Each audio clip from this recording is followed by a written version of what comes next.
getting high, selling drugs. Stop doing drugs. I'm gonna make money off drugs. When I started to see Hell's Angels, I wanted to be a part of that. When I started to take drugs, they did everything they promised to do. But in the end, they lied. You can't win. It's impossible. When my father told me it was my brother, it was a brutal moment. And I went back to that situation where I had taken somebody else's life. I make somebody's mother feel like that? That's a deep question. People say, like, how did you do all that time? I don't know. I'll make it, I won't make it. I'll make it, I won't make it. You're gonna lose my shit! I know one way that I can stay on this course that I'm on is to not drink or get high. That routine saved my life. Welcome to Investing in Sobriety, the podcast where we explore life, recovery, and the process of rebuilding from substance and process-based addictions. This is a space for real conversations, real experiences, and the transformations that happen when we truly invest in ourselves. Hey, welcome to Investing in Sobriety. My name is Derek Benson. I hope that you are making it a great day. Today, I have the honor and privilege to be sitting here with the marathon man himself, Johnny Bartolomeo. Now, you said that right.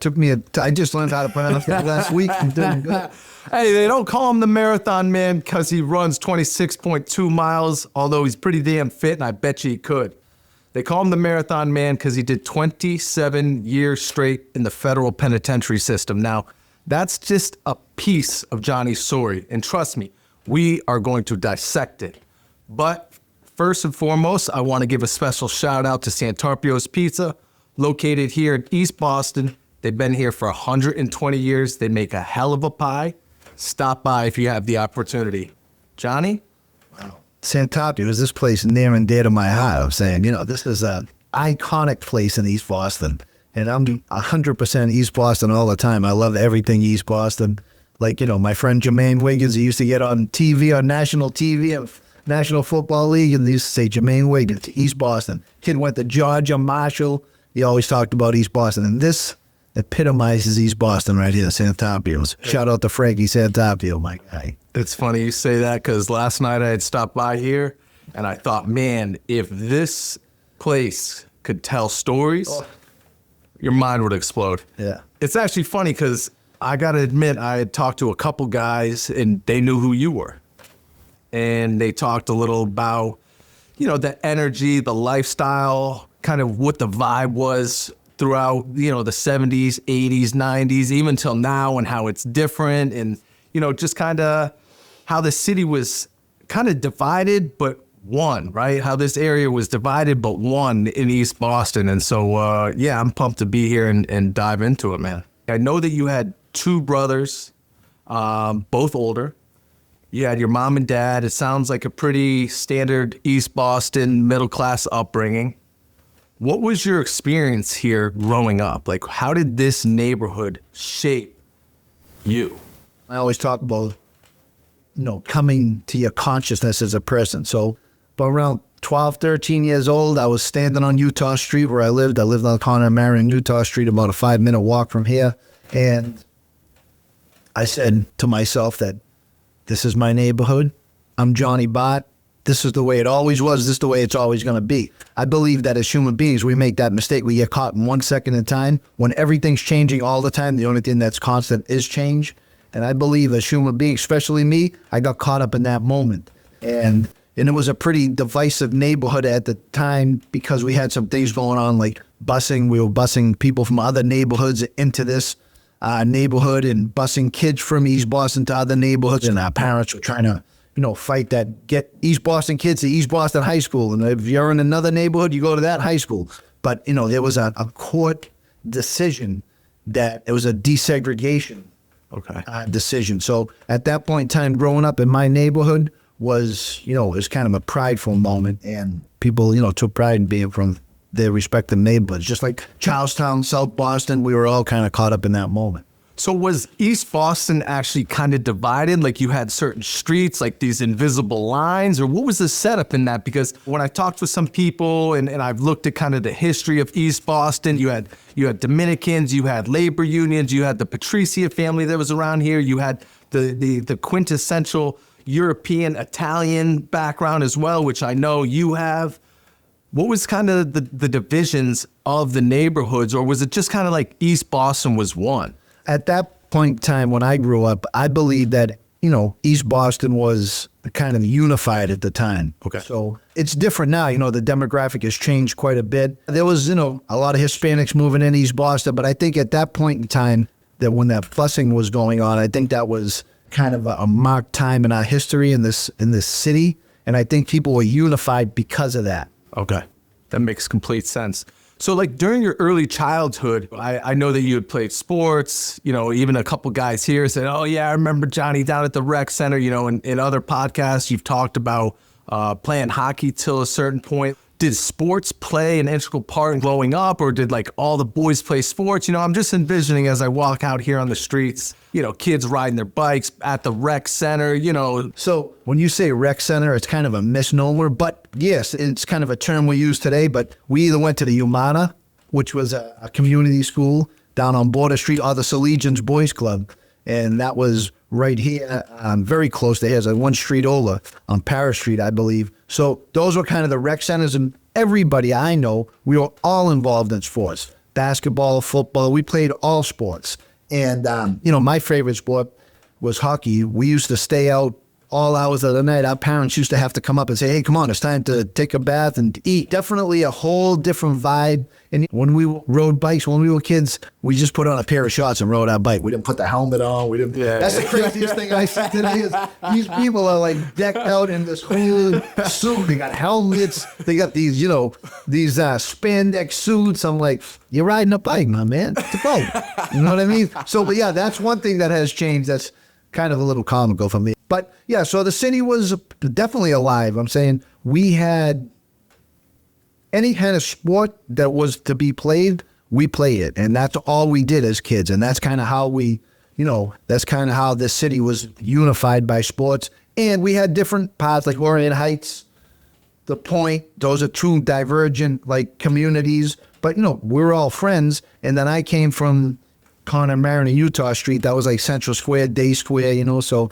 yeah, it was not divided, but just different areas. People were prideful, they're from The Point, people were up from the Heights. Okay. So yeah, there was certain places that you'll never see on a map, but there was people that had pride from being from those areas like anything else. One thing that I'm interested in is what was masculinity like around that time? You were on a podcast, I think it was with your boy Bean Shooter and Ian Bick, and you'd use this quote that your father said, that I'm hell when I'm well, but I'm seldom sick. What does that mean? What was masculinity in that type of energy like in East Boston when you were growing up? Just be a man, right? Guys don't cry, stuff like that, so we always hear that. But I think there's a lot of veracity and a lot of meaning to that, and there's value in that, right? So I just think it's taught me that's exactly what it was, just what it was.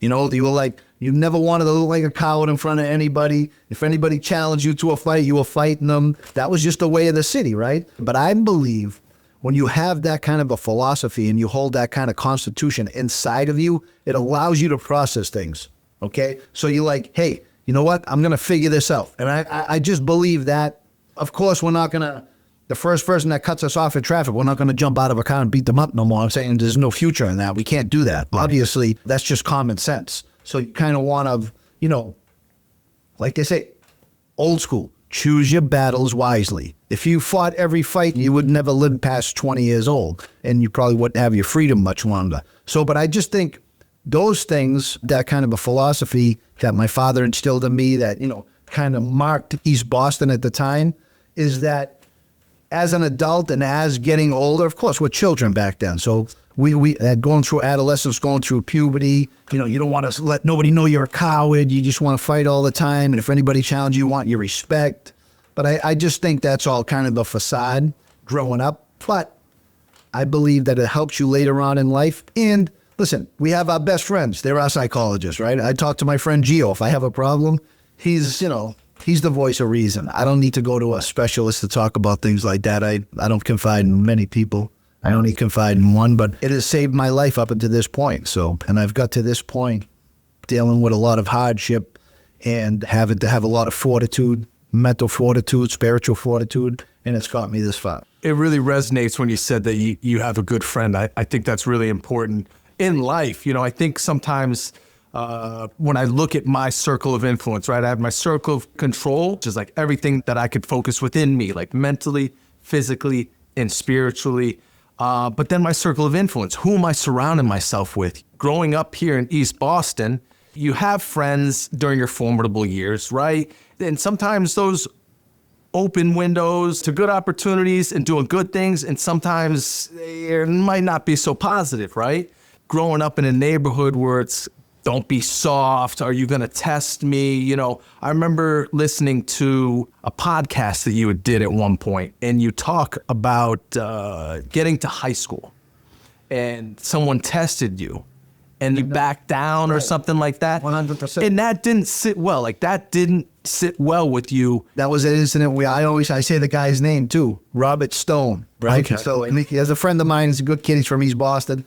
But so the thing is, I think sometimes that could be, you know, less than desirable outcome when you give yourself ultimatums. Because my ultimatum to myself was, that'll never happen again. I'll never back down from somebody again. But I don't know if it was a defining moment. It was just a moment that I remember that I was uncomfortable with, that I said, hey, that's not going to happen to me no more. And did it serve me bad? Well, I mean, the thing is no matter what you do in life, for me, my personal opinion, you have to be comfortable with yourself. People say, look, John, what's your philosophy? Why don't you just do drugs, get high, live a reckless lifestyle? Because you think like none of it matters and you're just going to die anyway. So, and I do feel that way. I do feel like when the computer goes off sometimes, you know what I'm saying? So we have those days. But I say to myself that no matter what I'm doing, I want to feel good about myself. I want to feel good about others around me. And I want to feel good living my life. So I can't live recklessly. Although my philosophy says you could die at any minute. So what's the sense of it all? But it's kind of it's a dichotomy, right? And I think I'm a living, breathing dichotomy. We definitely have to pick and choose our battles wisely. You know, that's something that as I've gotten older, I've kind of adopted, right? And there's these moments in life that are kind of like anchoring moments. And like you said, getting into it with Robert Stone, like it was probably nothing. Putting Robert Stone on the map. Robert, if you're out there, Johnny has no beef with you. No, but in all seriousness, this moment that you had in high school, it was an anchoring moment for you? Or did you just like, you know, I ask this because I think as we go through life, we have these, and I think of it like an anchor, literally throwing it off the boat. And we can get stuck there, or it could have some type of impact on the way that we think. And did this have an anchor in you where it's like, listen, if anyone else tests me again, I'm just going to steal on them. Like, it's not even a question. And it's a good question. But what I say is all these things that happen allow you to process things, right? So at some point I was like, hey, that's it. You know, it's never going to happen again. But of course I processed that and I understood the dynamic of it. And then I said, I'm going to handle situations and confrontation much differently moving forward. So I'm sure that it's like anything else, right? When we built the first wheel, it was a square, and then we had to kind of like, you know, round it out. Oh, well, it's not rolling. So I just think that that's what I say about being able to process stuff, to having that mentality, you know, that was instilled in me by my father, which was all positive stuff, all things that he had learned probably, he had been shaped, you know, through his prior experiences. I just think that it's crude at first, and then you craft it to make it yours. And of course, I like to think that I'm not a stupid guy, right? So I know what consequences are, and I started to realize what consequences are, especially when I went to prison, right? When I was sitting in prison saying, how did you think this was all going to end? You think this was going to continue forever? Right, play the tape. I've just crafted all these philosophies that have been handed down to me, and I just made them the best possible outcome. And maybe they've changed dramatically from what I had initially envisioned as a philosophy. That's as real as it could be, man. And I get it. You know, one thing that I'm interested in is, when did substances come into your life? Like, when was the first time you used, or when was the first time that you started seeing drugs? What was your experience like in East Boston during these formidable years? It's a good question. And I think that my first experience was smoking marijuana, right? Smoking pot. So I remember the first couple of times I smoked, me and my friends were like, hey, we're going to go smoke. I'm like, all right, I'm going to smoke with you guys. You know what I'm saying? It was a little bit of an older crowd. So I felt accepted by the older crowd. So that was a big plus in all that. Because at that age, we always want to be accepted. We yearn for acceptance. And as much as we mask it, everybody's like, I don't care what this guy thinks. I don't care about this. We all care. That's part of being human. That's the mechanic of being human. That's probably the most rudimentary mechanic of being a human being is acceptance, right? Communication might be second. So when I was, smoking pot with these guys, I smoked. They were like, yo, did you get high? And I'll be like, yeah, I'm high. But I never really got high because I remember the first time I actually got high, I was down Seville Arcade, a landmark that everybody will know at East Boston. And I was behind on the docks and I came back because like 3 or 4 times you got to smoke pot for me till it really hit you. And the one time that it hit me, I was like, now I'm high. I know I'm high now. This is what it's supposed to be. Because the other times I'll be like, yeah, I kind of think I feel it. You know what I'm saying? Right. But when it hit me and I liked the feeling. I really liked it. I enjoyed it. I was like, it was just something different. I don't know my family life was outstanding. We're just a regular family, right? But I had the best upbringing. I had my parents were my best friends. My father treated me like his son in the house and his best friend when he was outside the house. You know what I mean? And I just think that the greatest compliment any parent could ever get is for your son or daughter to say, these people are my best friends, my parents. So it wasn't like I needed to mask pain or anything like that. I enjoyed it. I liked the feeling. I was like, hey, I want more of this. I understand completely. That was my experience too, although I gotta admit the first time I smoked, I was completely baked. But the weed might have been different then, it might have been different. I was sitting in the car and I remember someone passed me a Dutch and I had hit it and I was like, whoa, like it sucked me in, man. I went in there and smashed the pizza. Because I was asking my friend, how do I know if I'm high? And they're like, bite the inner part of your cheek, and if it's numb, you're high. So I remember I did that, and it wasn't. I was like, yo, I'm destroyed. So, and it's not glorifying it, right? No. The thing is that I have absolutely no desire to use drugs, but I still know I'm an addict. Still, when I see people bent over in the middle of the street, I'm like, thank God, because that could be me. Every day I realize that. And nobody makes a conscious decision to say, hey, this is what I want to do this morning. You know what I mean? 100%. So I don't think anybody wants that for themselves. So, and it's definitely something that I don't want for myself. But that was my experience. How did I start? Exactly that way. For the addicts, it begins in fun and usually ends in complete destruction. So everything you said resonates with me. You had talked about the relationship with your parents, and I think that's really important during your formative years. But at one point you had talked about your dad, and you had said that he had stopped drinking or he missed drinking. He missed the kibitzing. Yeah, your dad had said he had missed the kibitzing, the camaraderie, that he was a local here in the neighborhood. Why did he stop drinking? Like, what was behind that? Or was drinking an issue in the family that caused him to stop? Great question, but the answer is very simple. Lent. Okay.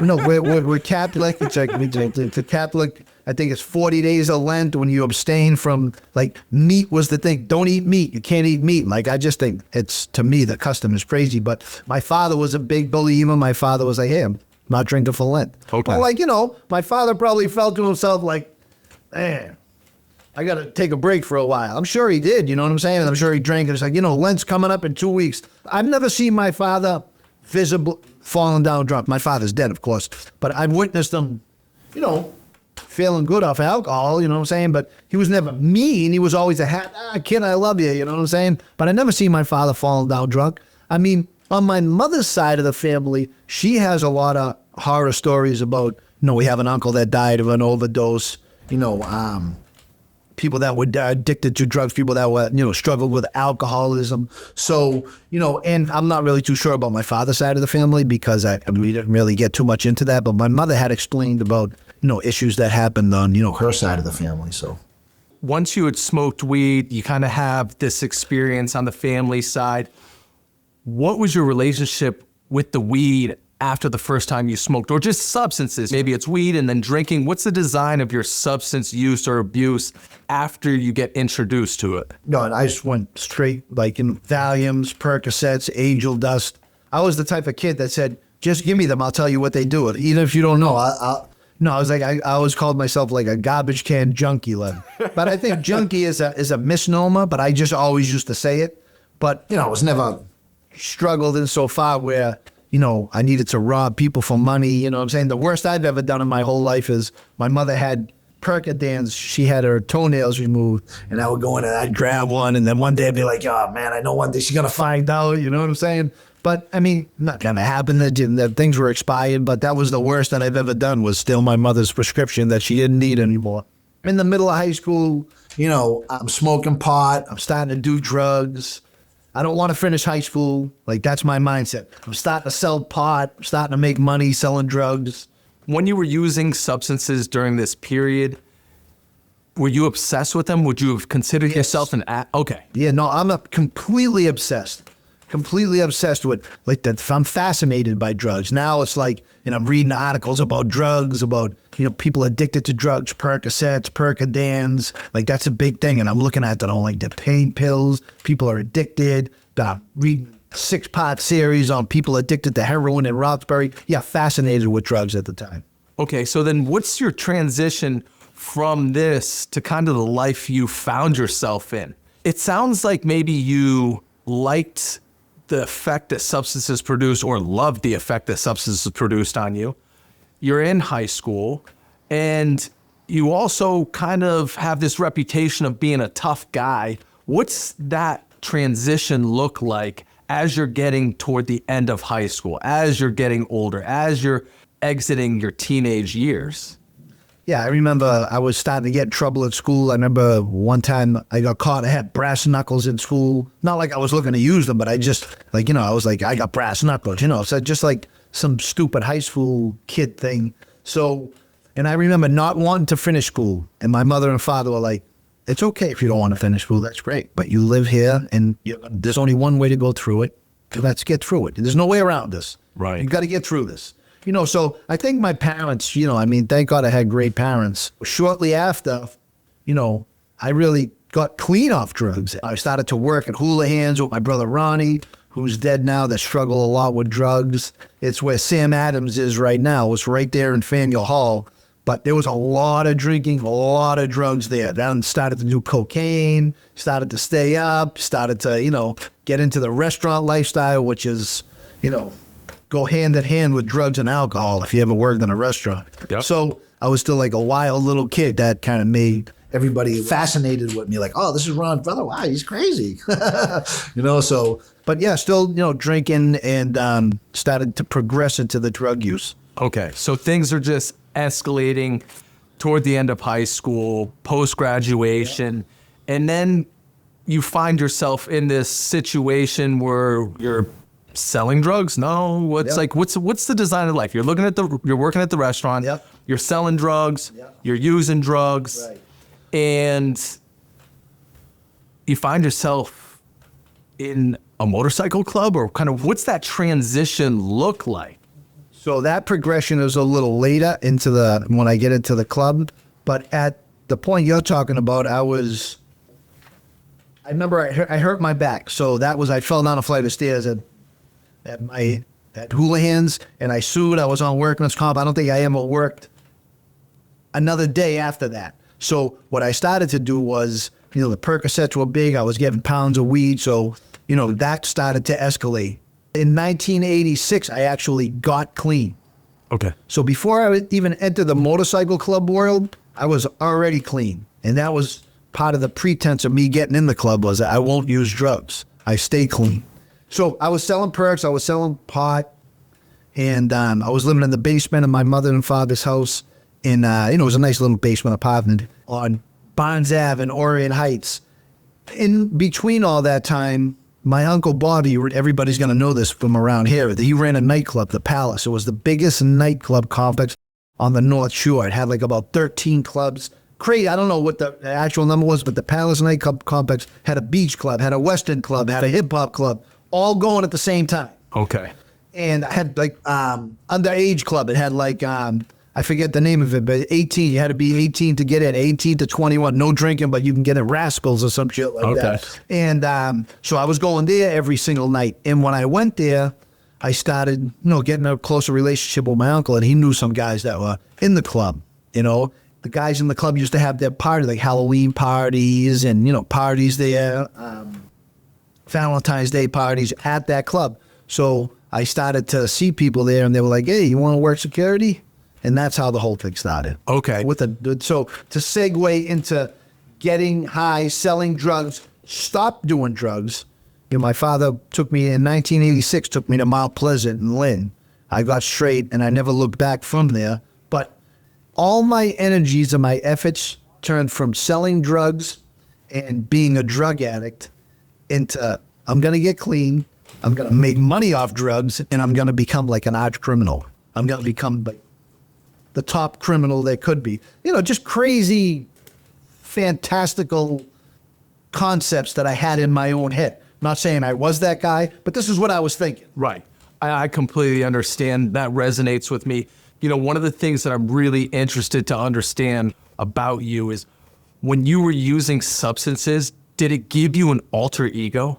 So I wouldn't say that it did give me an alter ego, just that I always say when you were on narcotics, like Percocets for me, you could be like one guy without the Percocets, and then Percocets allowed you to be everybody. Because you would be like, sweetheart, how you doing? Kid, what the fuck are you looking at?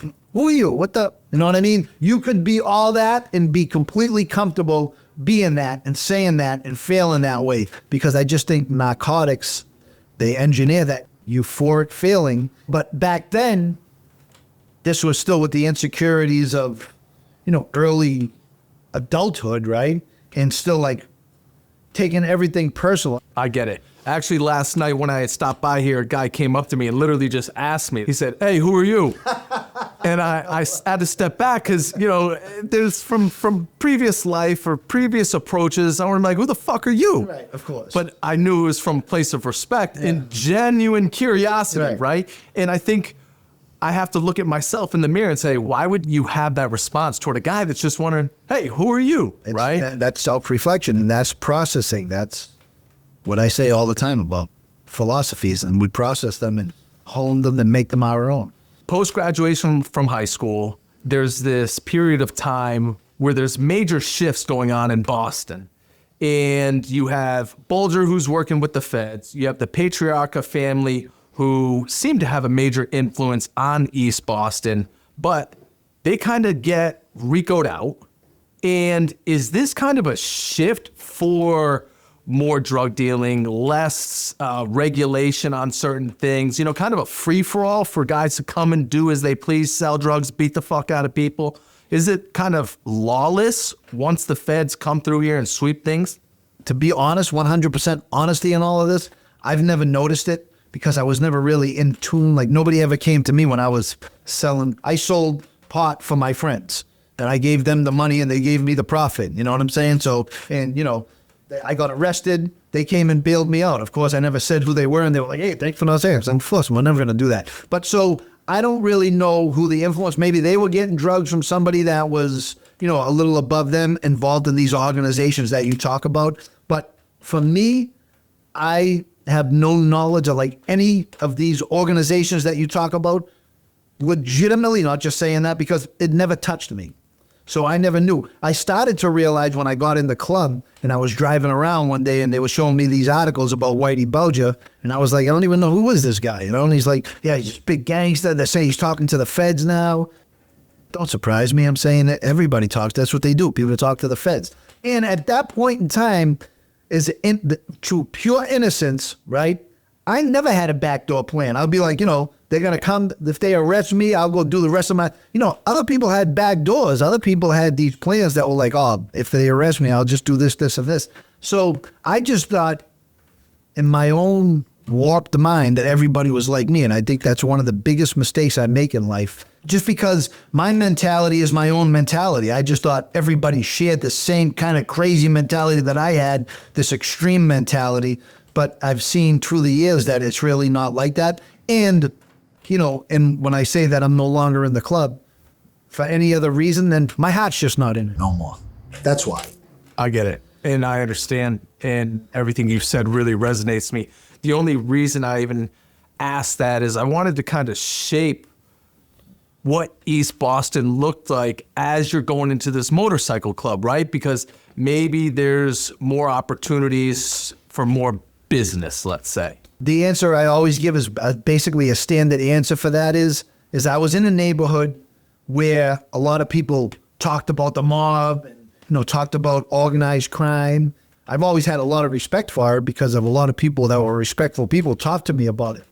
But what I always say is in East Boston, there was a faction of people, probably not affiliated with anybody, but we always called them plastic gangsters. There were young kids, probably my age, that dressed the part, that looked the part, you know what I mean? That we were like, who are these kids? Like, they're nobodies. So that kind of put a bad taste in my mouth. Maybe because of, you say, during this power vacuum that you talk about, I don't know. I never called it that. I never referred to it as that. But maybe during that time, there was people that were not associated with anybody in this life, because the people associated in that life were respectable guys. They knew people. They had connections. They were friends of people that I knew because people talked about them, never had any firsthand introductions, never had any firsthand knowledge of it. So that kind of put the bad taste in my mouth. Like, look at this kid over here. There's a plastic gangster. Right. So when I seen that, I was revulsed from that type of lifestyle. And just because of these kids who had nothing to do with it, kind of revulsed me from that lifestyle. But when I started to see Hell's Angels, when I started to see this camaraderie, this organization, this seriousness, I was like, wow, I like that, and I wanted to be a part of that. I completely understand. It was like you wanted to be on a team. That team was to me, and now I had this grandiose vision of how everybody should act. They lived up to that. It's fascinating because as much as a team as the Hells Angels are, everyone's very independent. I remember when I was doing my time, I would look at the security risk group list, right? The SRG. And it was so fascinating to me because the Hells Angels were not an SRG, at least in Connecticut. They were in the feds. Okay. STG, Security Threat Group. Security Threat Group. Very low on the scale. Like, the first ones are Dirty White Boys, Aryan Brotherhood, Prison Gang. Yeah, they had the Diablos, the Banditos, I believe. I forget which ones exactly, but I think it's really a testament to the Angels in themselves because, a lot of times people get this convoluted idea that, the Hells Angels, they're just a bunch of badasses that roll around like a fucking mob. And that's really not how they're set up. Now, I can't really tell you, but from what I've understood through talking to other members or previous members, everyone kind of has their own thing, but there's more of a code of honor. It's more of a sign of respect of like not disobeying your family or tarnishing the family name, which was really interesting to me. Was that something that you felt, like not tarnishing the family's name, being on a team that attracted you toward the motorcycle club? I didn't become a Hell's Angel so other people could dictate what I do. I became a Hell's Angel because I'm an independent guy, you know what I'm saying? Because I do my own thing, And of course, if you and Nate are on the same team, I want things that are going to be beneficial for me, you and Nate, of course. Right. We're on the same team. Right. So I just think insofar as that goes is, listen, I wanted to get in the club. I did whatever I had to do to get in the club. I got in the club, loved being in the club. I still love the club today and what it represents. Just my heart is not, I don't want to get on my motorcycle no more. I want to come and hang out. I want to come and do whatever I want to do whenever I want to do it. I don't have no children. I don't have no wife. I don't have no ties. So it's just, for me, it was a love affair, a complete love affair, and it's like the spouse that broke up with their wife. I still love her. We still have kids together. I still do whatever I can for the kids, but I'm just not in love no more. And that's the best way I can explain it. But when I was in it 100%. When I'm out, it's, I left. There's a date on my tattoo, the date I left. And, especially in prison, and I have to always say this, that guys in the club never ever said no to me. They paid for my education, whatever I needed. I get to a spot and say, hey, listen, I need this. It was there. Never ever, So one thing about being an organization, and I always used to tell people this, because I represented that organization for as long as I was in prison. And if one person ever met me, and the only Hell's Angel in their life they ever met was me, they're going to say, wow, that's a serious organization, because that's a serious guy. That's a good dude. That's a good organization. So that's the way I represented it. Nothing of this ever even happened until I was up, because, I made this commitment, and I'm going to ride it all the way out. I rode my years out. I'm going to ride my commitment out. But I just think for me, I had it envisioned in my head that I wasn't going to be in the club when I was in jail. I started to develop that process that it probably wasn't for me. I had seen different things. I had got educated. I had, had a different trajectory for me when and if I got out. Because I struggled every day that I wouldn't get out. So if I didn't get out, it wouldn't matter. I think it's interesting because you have a strong sense of loyalty. And I don't know where that came from.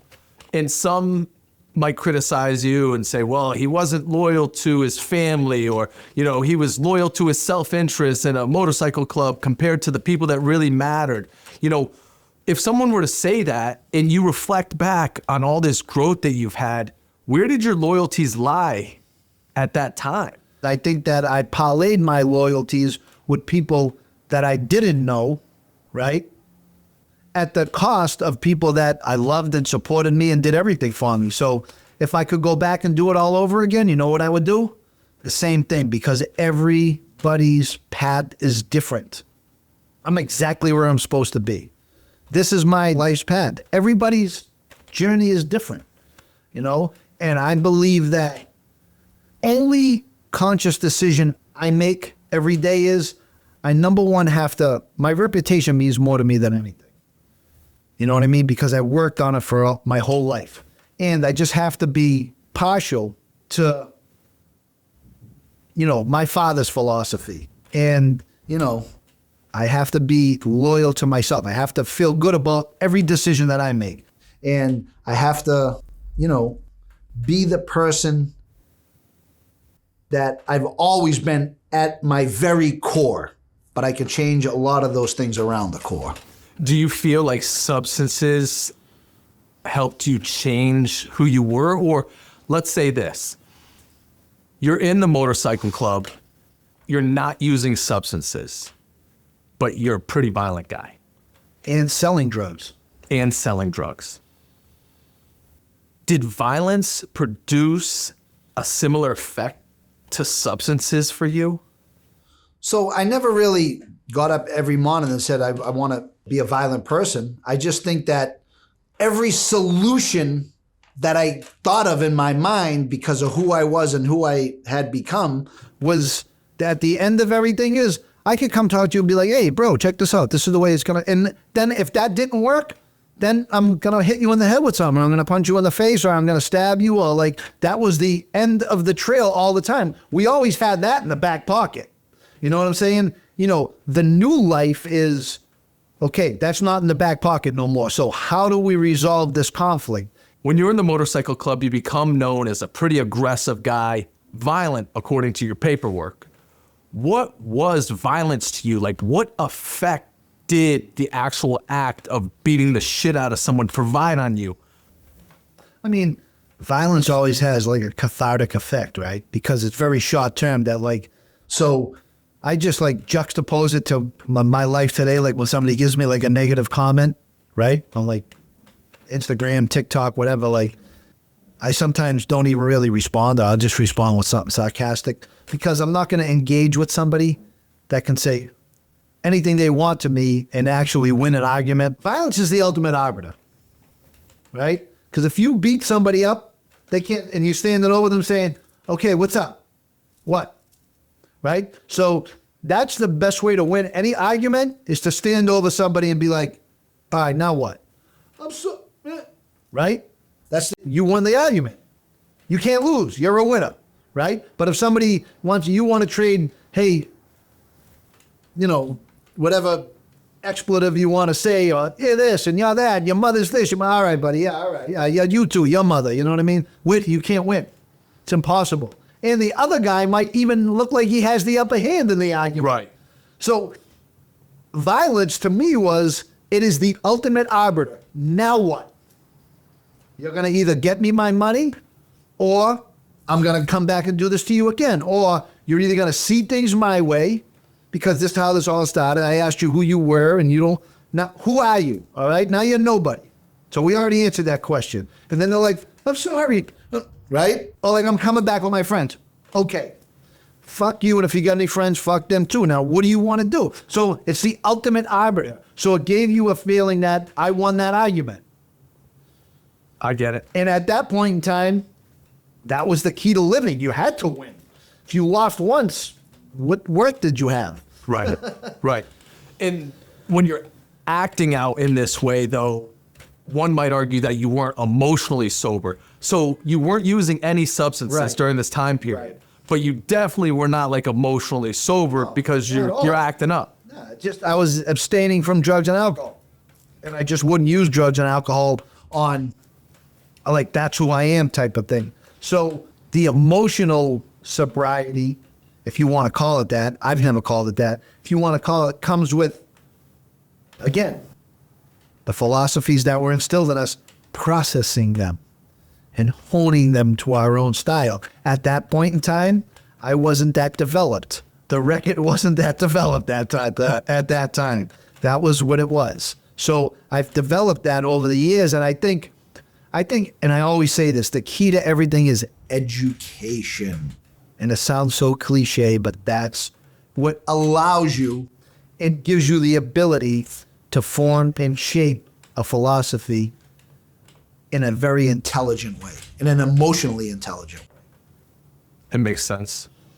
Processing that, navigating that. There's a Jordan Peterson quote that a harmless man is not a good man. A good man is a very dangerous man that understands voluntary control. What does that mean to you? Did you have voluntary control, or was it anyone that tests me is going to get it? Well, I'm sure control is the operative word, right? And I'm sure it's your interpretation of it. If there's 5 cops standing over there and you say something to me, I'll be like, I'll see you later, right? So that would be control, right? Because you're forced by your, the environment to be controlled. But at that point in time, a lot of times I didn't want to be controlled. I want to show God in everybody, and whatever happens, happens. That's why I said when I was sitting in the jail cell, like, what did I think this was going to end? So at that point in time, some of it was a lot of show, like, this is who I am. Now what? Go tell your friends. It's just the way kind of I felt. When you say these things and you talk about paperwork and you talk about these are the situations, that's what the paperwork says. That's what I say. Other people's interpretation, I don't know what they were at the time. Yeah. They could have been like, oh, this guy's a pussy. He's beating up people that can't fight. I don't know, right? I'm saying, so other people's interpretation is other people's interpretations. Right. This is my own, and you're asking the questions, and I'm telling you individually, this is what was going on with me. I get it. So you end up getting nabbed. You get a litany of criminal charges. Yeah. According to the paperwork, you kill a guy, right? You smash some guy with a hammer. You kick some guy's teeth in, whatever. A bunch of bad, violent stuff. And you get sentenced to a whole lot of time. When you get to Leavenworth, are you using substances there? Are you drinking Pruno? Are you making Pruno? Do you still kind of have this street mentality, where you guys are slipping meds? I know how people navigate in there, but do you carry that street mindset to Leavenworth initially? Yeah, no, I wasn't. When I was in the club, I wasn't drinking or getting high. I started to dabble a little bit when I was in jail, but I always tell people, with the exception of the time that I smoked K2 for about 6 months, I probably drank and did drugs in 27 years a dozen times.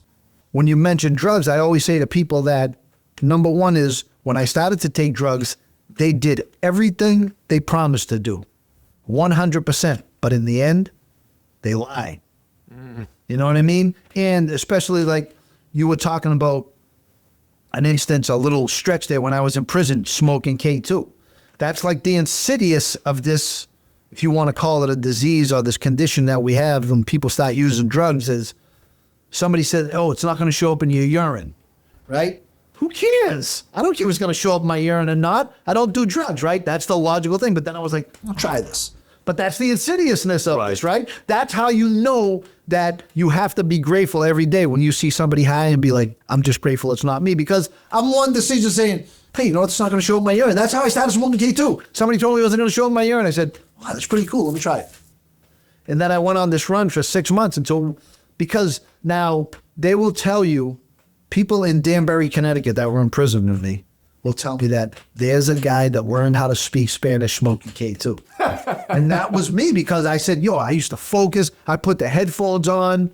I would watch TV and I would hear nothing but Spanish, and it would come so clear, right? But at the end, it lied, right? It made me feel like I was the worst person in the whole world. One morning I woke up and said, if any of my friends ever seen me like this, they wouldn't believe it. So I can't do it, and I just stopped doing it. Interesting. I understand what you're saying about not drinking drug and when you were in the club. I was just wondering that once you got into Leavenworth, if you shifted your mindset any particular type of way, maybe you were like a little depressed, maybe you were upset. I mean, walking through the gate, knowing that you're about to do over 3 decades in prison, it's no easy pill to swallow. No pun intended. Yeah, no, it's difficult. And I always say that, people say, like, how did you do all that time and come out the way that you came out? I don't know. Sitting here today, I have no idea how I did day 307. I don't know. Like, I just did it a day at a time and just put one foot in front of the other. That's why my philosophy all the time is, and what I talk about all the time is, you just have to fight every single day. No matter if you come to the fight and you get beat up every single day, you just have to fight, because one day you're going to win. And that's, the funny thing that you say, like, I'm standing over people saying, yeah, that's right, I won the argument. So when you're taking money from people and getting money from people, when you go to jail and you're paying $200 for a $100 pair of sneakers, you know that, listen, everybody else was the sucker on the street, and you was the guy that wasn't the sucker. When you get to prison, you realize that you're the sucker. Because here's the whole thing, right? Karma, right? These are things that no matter what happens to somebody else, if you perpetrate that act on somebody else, somebody's going to perpetrate that act on you. And I think honing that process of, we're going to start living good, because with a good life comes good karma. I understand.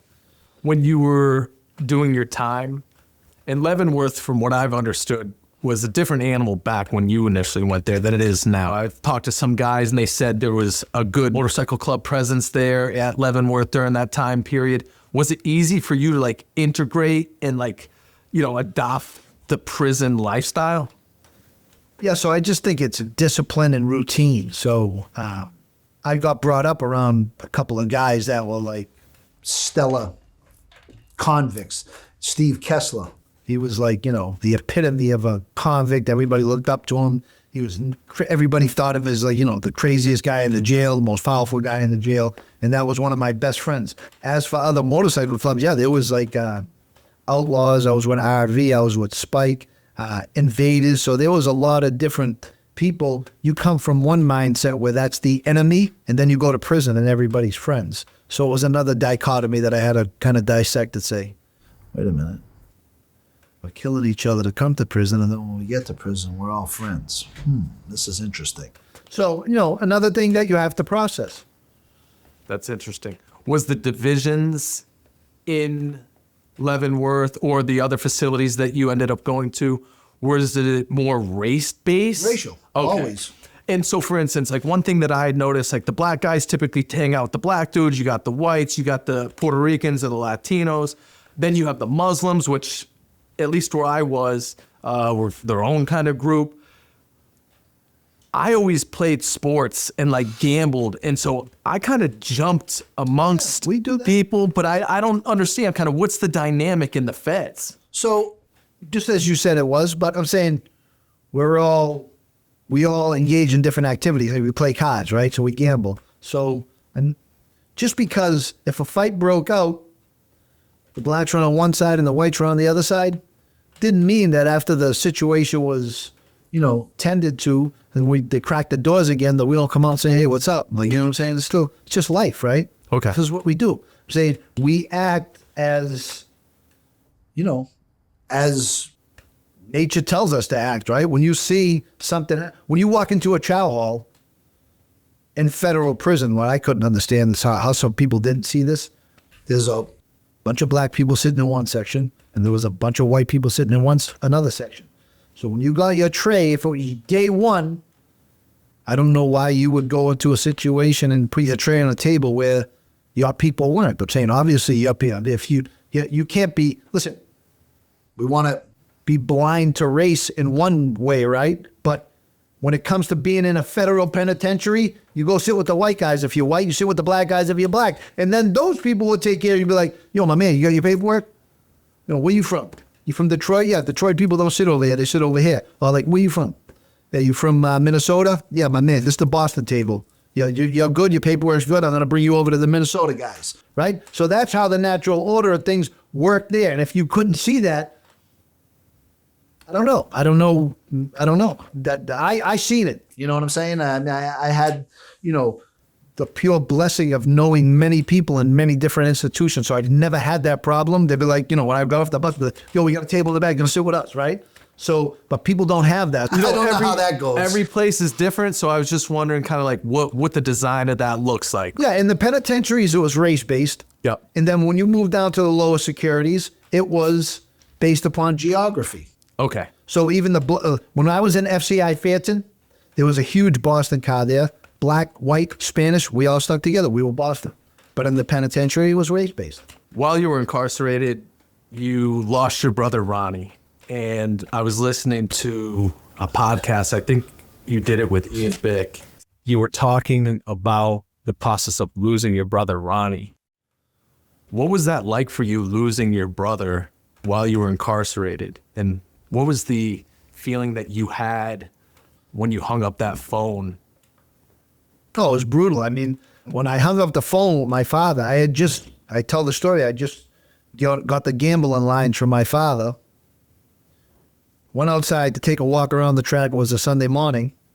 And then 10 minutes later, somebody's like, yo, the case manager wants you to make a phone call. And I was like, hey. And I'm thinking to myself, really? And I'm like, oh, my mother died. Somebody died. There's some sort of catastrophe that happens when the administration calls you in the office to make a phone call on a Sunday. Catastrophe has struck because you need to act of Congress to get a phone call from the people in jail, right? So I knew what was happening. I didn't even walk. I was just like vibrating. I always say that. I just went back there knowing it was going to be brutal. Then when my father told me it was my brother, I was in the state of shock. And it was a brutal moment. And I talk about processing that information after you get off the phone that I walked out and I'd be like, yeah, my brother died. He's like, you all right? Yeah, I'm good. Of course, I'm good, whatever. Then went back to my son that I used to go to the shower every night and cry about it. Like, you know what I'm saying? Because, you had a way to act while you were in jail. You never let anybody see, never let anybody see you sweat. Like, whatever, I just handle this. And then, that was a vicious process. And that gave me a lot of insight about acts that I had committed. I talked to my mother and she was distraught. And, I knew the way that I felt about it. My brother was 39 years old when he died. And I went back to that situation where I had taken somebody else's life. And I was like, did I make somebody's mother feel like that? Did I make somebody's brother feel like that? So these are acts that would be like, that when you talk about, emotional sobriety, right? These are like things that served my own needs or made me feel. I hope that when I did that, when I committed these acts, people realized who I was. You know what I mean? I did that solely for myself or for my reputation. And I started to think about, oh, wait a minute. What about other people in this equation? So that was the first time that I really started to think about that. It's interesting that you went into this mode of processing. How did Ronnie pass away? So he had a heart attack probably by drugs. Okay. So another victim of addiction. And how old was he? 39. Okay. I'm sorry for your loss. It's never easy. I think that I probably would have had some regret, but I'm not you, right?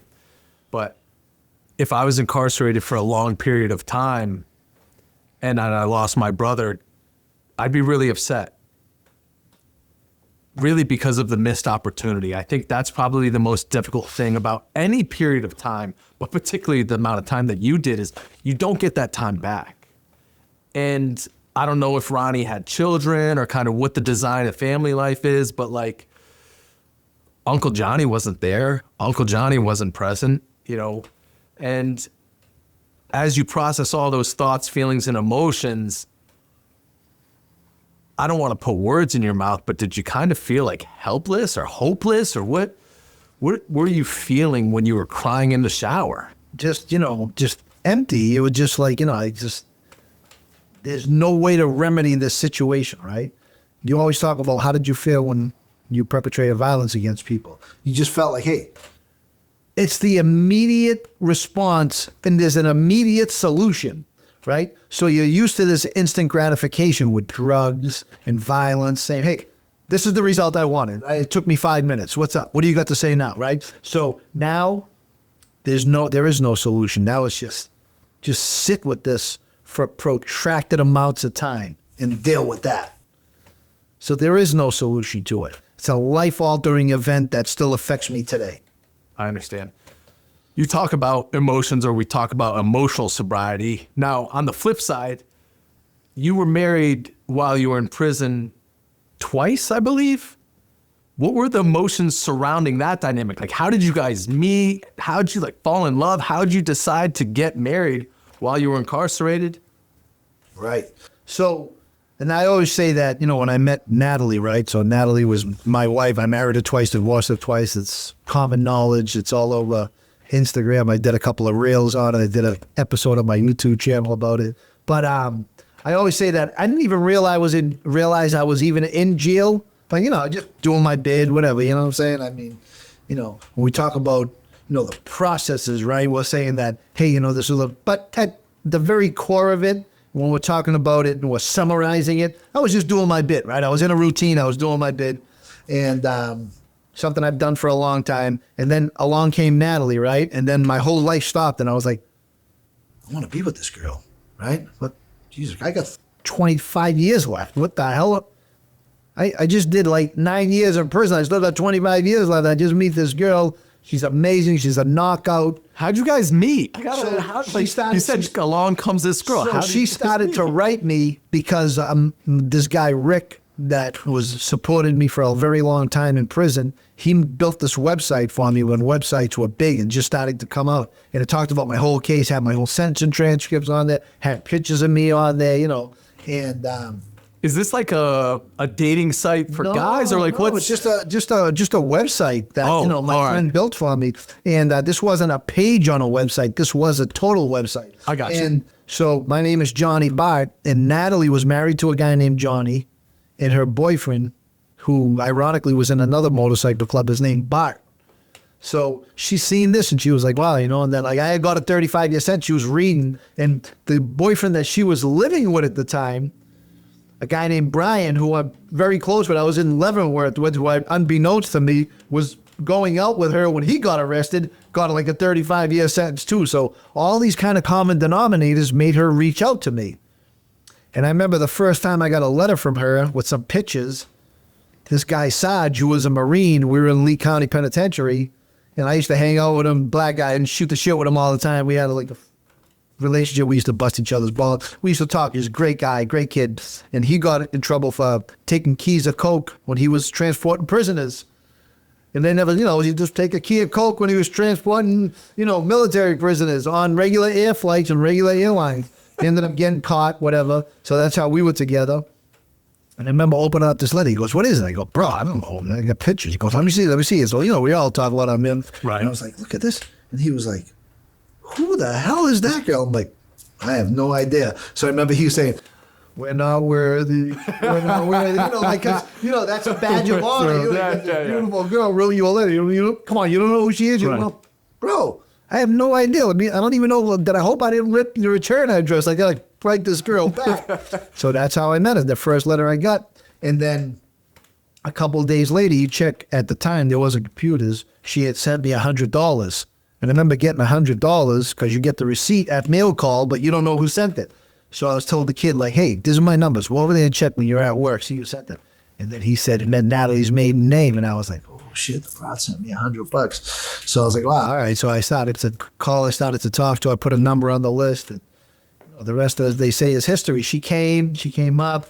I didn't have no minutes left in the phone. It was the last minute. She goes, it's real dark. I don't know. I'm like, hello? Then no more minutes. And then I ended up the next, Saturday when there was a visit, she was there. So we ended up talking. Friday night, it was a Friday night visit. I remember because I had my socks in my back pocket. And I always say, the first words I ever said to her, I forgot my socks. She went, what? I said, well, usually they strip you in and out coming from a visit. Even at the penitentiary, they strip you while you're going in a visit. And I usually just keep my socks in my back pocket. But I got so nervous I was coming to VU, I forgot my socks. So I'm not wearing socks. That was the first kind of thing I did. And then, the rest is history. And then, I didn't get in touch with her like, a year down the road. I got my hip done, I don't know, whatever. And she was calling me. I never got back. She was texting me on that computer and the email. I never got back to her. Then she divorced me. Then we got back together when I was in Danbury, Connecticut. And then, a lot of things happened. I talk about the process of what happens is I was in a camp. I had a furlough. She picked me up. We hung out. We had a great time. Then she was coming up every week. I was sneaking out of the camp, going to the hotel, And then what happened is, like all great things, they come to an end. We got arrested, got locked up for investigation over there. Me and my friends that were down the barn, we got arrested. And then no shot, no nothing, I didn't have no negative consequences, but they transferred me to another jail that was a low security institution. It wasn't a minimum no more. It was in Ohio. And, she was like, I can't believe you did this. And I was like, well, Natalie, I did it. It was kind of, we both did this, you know what I'm saying? No, but this was your fault. And, we just kind of got into an argument. And then, we didn't talk for a long time. Then I divorced her. She divorced me, I divorced her. And then when I got out, we went to a Post Malone concert. We hung out. I brought her down here because she likes Post Malone. Tried to do a couple nice things for her and stuff. And then we kind of lost contact and kind of back in contact. But, I mean, romantically, I'm not really, don't want to be, romantically involved with her, really, with anybody, really. I like to be single. I like to just hang out. I like to have a good time. I'm trying to make up for lost time for 27 years. So I don't know if that's ever going to hit today. Things change, what happens. But that's the story of me and Natalie. I look at everything in life as relationships. You had your relationship with Ronnie, substances, the motorcycle club, Natalie. At this point in time, what have vulnerability, isolation, commitment, how have they shaped you? Like, what influence have these things had on your relationship with other people, yourself, substances? Wow. Deep, right? That's a deep question. So I just think that, like, instant gratification, I knew that wasn't something that you could get from every situation. So I kind of realized that. And how I came to realize that was education, right? So I began to get heavily involved. I read every single day. I had a dictionary. I wanted to widen my vocabulary. I wanted to really be an effective communicator with people, especially in prison, because, you always have grievances. And it's like, hey, Ward, check this out, So, but I wanted to talk on a level that they understood. It was like, you know what? Hey, this... So not like that, because, people become animated, and I remember in every incident report I ever got beforehand, it was always like, inmate became agitated and aggressive, right? So that's always, So I know, right, that's not the approach, right? So it's going to be like, hey, what? Listen, I understand you got a prison to run. I'm just one guy here out of 1,300. But here's the situation. Here's the solution I think would work good, and whatever you could do about, so I just wanted to become an effective communicator. I started to, I read in this English book when I took English that we learn words by learning worlds. So I started to really get into reading and started to, try to widen my breadth of knowledge so I could widen my vocabulary. And then with that, I started to get into college. I had this huge fear of math, and I never wanted to do any type of math because math was, a whole nother foreign language to me. I always talk about the first A I ever got in math in college. I was in my cell and I was like, I couldn't believe it. I was by myself. I was like, tears came to my eyes. You know, I was like, wow, I can do this, you know? And then I started to have that, you know, unquenchable thirst for knowledge. And as I become educated, I became more confident. And I think that's, you know, goes hand in hand, correlation. And with confidence and more education, I was able to start dreaming big. So I was able to start planning my future. Although I never thought I'd make it out of prison.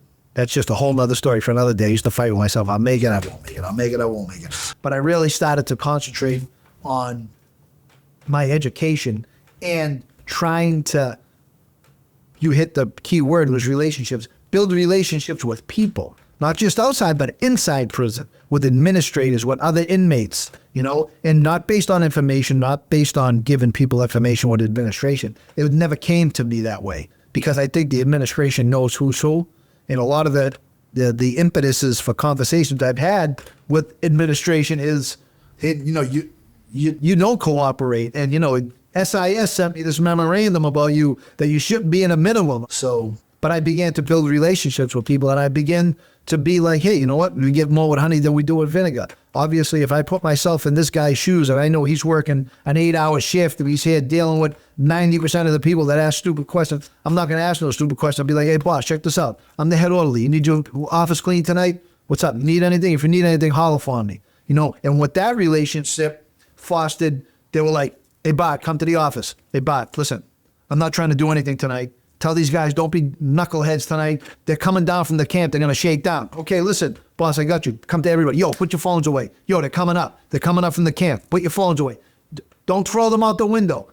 You got time. Go put your phone away where they ain't going to find it, so none of us get in trouble. You know what I'm saying? Right. So that's how that kind of, you know, that process built on another process where I was able to, with my relationship and my rapport with staff, is able to save people's lives and save my own life, because I don't want to get in trouble. It sounds to me that all of this really started as you rebuilt the relationship with yourself, right? Having the confidence to get more educated and the desire, right? The growth that you had internally, you know? I think that's the gift, right? Is when people recognize that they are capable of doing something and that they're worth it, right? At the end of the day, you get out. You've been out now for 27, 28 months. How long have you been out? And what does reentry look like? So it's been about 28 months. Reentry for me, and I always say this to anybody that talks to me, is that I am the absolute worst case study for anybody getting out of prison. Because I've had so much support from so many people that have cared for me and have, you know, put me on a path to succeed. You know, people have supported me.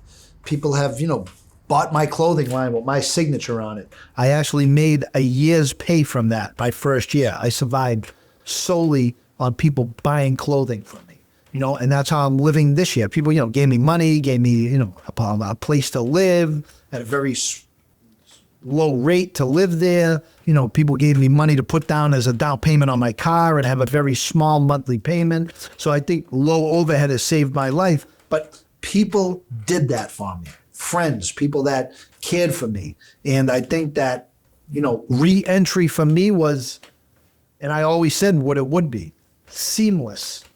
Now, were things different? Sure, of course. I'm saying things are different. But I just understood the landscape, right? And I just tried to, you know, kind of move into this new landscape with an open mind, and realizing that I was going to be met with a lot of frustration. I'm not really good with frustration, but I just had to get through the frustration of it and realize that when I'm in the middle of the frustration, that, hey, this is part of the process.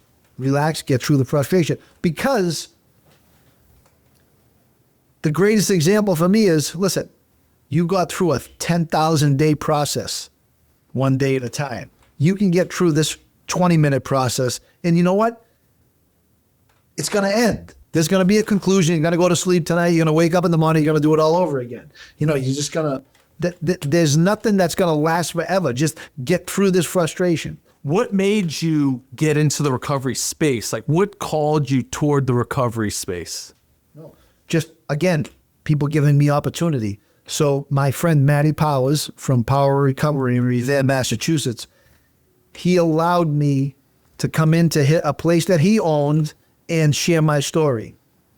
And when I did that, I didn't expect nothing in return. I just did it, and I thought it was great and therapeutic, and I was well received. And then, he had got in touch with me later and said, hey, I want to give you a scholarship to be a recovery coach. You're not going to have to pay that. Just come to the classes. And I was like, wow, it's a great opportunity. Thanks. And I did. And it was frustrating. Sitting in classes, doing the work, listening to people, I got to be somewhere, you know what I mean? But I got through the frustration. And I'm at a place now where I'm just about to fill out my application to become certified in Massachusetts. Went through all the trainings, additional trainings. And, we're starting, just a step at a time, processionally, like everything else. Understood. When you went to speak at this recovery, what was the feeling that you had when you walked out of there and got in the car? Was I an effective speaker? Did people listen to me? Did people like me? Did I say too many times? People are going to critique me, so. But the feedback was positive. Yeah, it was positive. I find that interesting because when I share my recovery story with people, I always second guess myself, and I always wonder what that internal voice I have in my head is. And it's usually like, maybe you're not good enough, you didn't articulate enough. When we leave this podcast, I will have that internal voice as soon as the door hits me. But I've realized that at the end of the day, I have to kind of let God do what I can't do for myself and just live and let live. And I don't understand what God is, but I just know that I'm not it. And that I just need to lay it out there and do the best that I possibly can. And if someone from the recovery called you and then offered you a scholarship, I guarantee there was chatter in those rooms when you left about, hey, that guy, and I don't think we could do sobriety alone. So I'm interested, what has your involvement been in maybe working with guys individually, or do you have to get the license? Kind of what's the design of moving forward in the recovery space for you? So I work with people individually. Okay. And I usually get people assigned to me that are on probation, that have had experience with the justice system, that have been in prison. So, and I think it's a very powerful first phrase, and to say, yeah, I understand, bro, I did 27 years in the fence. So I think that builds an automatic bond with people. 100%. Right off the rip, because I'm the guy writing the report, right? But I always say bro, I'm not used to writing reports. They usually write reports about me. So, and I tell people, and the way my strategy all the time is, you tell me what you want me to say. Whatever. Cool, you want me to talk to your probation officer? I'll talk to your probation officer and say whatever you want me to say. You know what I mean? Because I always believe that, the us versus them in recovery works well. Because I say to you, listen, I'm on the same team as you. You don't want to get straight? When you want to get straight, come see me. Because all the talking in the world might not reach anybody, but when you're ready, you're going to be ready. But you know what I say? Say, listen, my man, hey, check this out.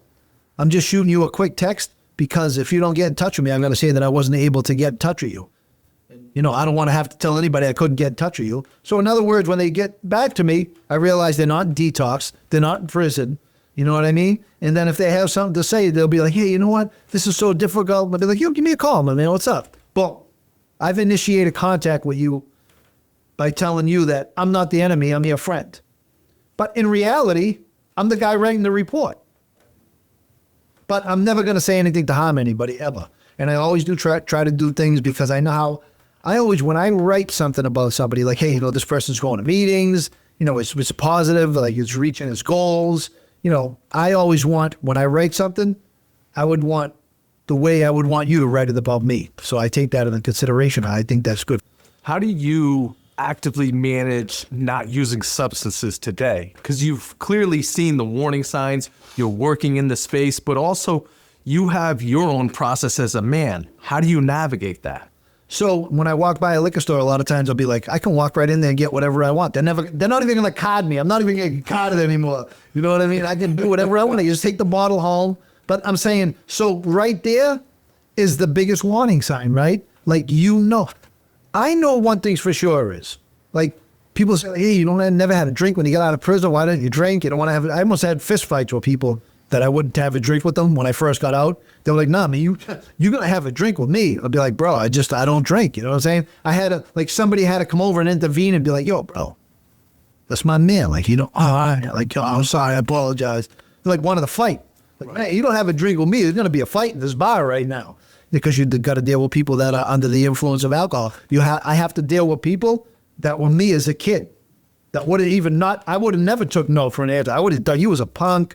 We're fighting. You know, I just bought this guy. What's up with this dude? He's weird. Like, get him out of here. I know one way that I can stay on this course that I'm on is to not drink or get high. And I know one way that it might not destroy it. I might be able to go have a drink and hang out. Right. But I know that's the beginning steps to creating my own demise. If somebody else is going to create my demise, that's one thing, but I'm not creating my own. I understand completely. And I've actually noticed this more so in recovery than I did when I was all banged up, that the people that are usually pressuring you the most are the people that probably have an issue, you know? Like, why do you want me to drink so bad, right? Why do you feel so isolated because you're drinking and I'm not? Like, why can't we just kick it? Why are you uncomfortable in this situation? And then they push that on you. And it's fascinating because when I was all tuned up, I didn't recognize that. I was like, and I always gave it, blow this line, do this, yeah, right. Oh, this sucker, right? And I'm like, no, you're going to drink, you know? And it's funny now, like I went to a wedding with my girl and we were in Colombia, we were in Medellin. And I know that's a place that you enjoy. But her cousin kept putting the aguardiente in my chest. And I'm like, bro, you don't get it. Just the smell. Right? And then I realized, well, at least he doesn't understand English. So anyway, routine and structure, right? 27 years, there's routine and structure. Getting out, how do you actively navigate your routine and structure now with staying sober, like mentally, physically, spiritually, for Johnny Bartolomeo these days? Yeah, after getting out of prison after 27 years, basically, your life is a routine. But what I always say is that routine saved my life. So I try not to vary from it. It's a little different. Again, right? Shaping that process that I was once used to, because a lot of things we do in prison was just to get through a day. Right. For me, anyway. But a lot of the things that when I came out, I was... You know, and today, like, very good physical condition, very, you know, my body is lean, I'm ripped, my diet consists of very little sugar, if any, you know, so a lot of these times being on the street, I'm like, even in jail, was like, why are you doing this every day? Why are you, you know, now I realized when I fought myself in that eternal battle in jail, I realized that, wow, thank God you continued because that's what got you to the door. Today, what I say to myself is, I do this little yoga routine every day, and I'll be like, people in the gym must look at you and be like, this guy don't even know what he's doing. Like, what the hell is he doing? But it saved my life. So I've seen that you're aligned with several rehabs or that you've worked with them. Who are you working with and kind of what's the design of that? What do they do? Are they in Boston? Break that down for me. Yeah, so, of course, Matty Powers employs me. I'm employed for Power Recovery, which is in Revere. I'm a recovery coach there. And I'm in the process of becoming certified in the state. But, you know, the first person that ever contacted me and asked me to come speak at his recovery center was Eddie McGrath at Rockland Recovery in Quincy. And, you know, he has a top-notch operation that, you know, he's helped so many people. And, you know, there's other guys that when I mention his name, I also have to mention, like, Matt Gannum. He's a great guy. He got Aftermath Recovery and, of course, Slain. He's an actor. He's a rapper, but he also has Charles River Recovery. And he played the movie The Town, yep. Gone Baby Gone. Yep. He has some crazy rap hits that I've actually got into after. He can spit bars, I will say. He is a beast. Yep. And he's such a sweetheart. And, you know, I was on the Pole podcast in San Francisco recently here, too. And those guys out there got some recovery centers that are helping a lot of people. And I always say, because people always look at the money aspect of it. Like, you know, they might like look here and say like, hey, no, Johnny's doing these things on podcasts, probably making $1 million. I mean, it's really not about money right now for me with social media. It is, you know, I'd love to make money on social media. It'd be great. I mean, who wouldn't like to make money on social media? But, and you know, when I kind of juxtapose what like money and these guys and all these guys that have these recovery centers, People always say, oh, they're making money hand over fist, you know? But I don't know, the way that I interpreted it was when I had talked to these people, right? People that are in recovery, because I'm in the trenches, so to speak, with people. And they're like, yeah, Matty helped me. Like, Matty got me clean. Matt Gannum, oh, man, he's the best. I got one of his sweatshirts. I didn't have no money. He got me a place to stay. Like, so, and like, Slane, like, oh, he's a great guy, man. I go, yeah, he goes, yeah, I didn't know he was actually in a movie and this and that. Yeah, I'm saying, but people tell me about individual instances where they had got scholarships. And a scholarship to me is a guy paid out of his pocket so you could live somewhere. Right. Or, you know, whatever the case you went through. So I just think a lot of those guys don't get enough credit for the community service they've done. One person could say, yo, this guy got me clean. Like, you know, I changed a lot of lives. I get people that text me and say, like, man, you're helping me so much. Thank you. Like, you know, you're the reason why I'm not drinking again high. And I'm like, I did that for nothing. That's amazing. But these guys have spent their resources that they make.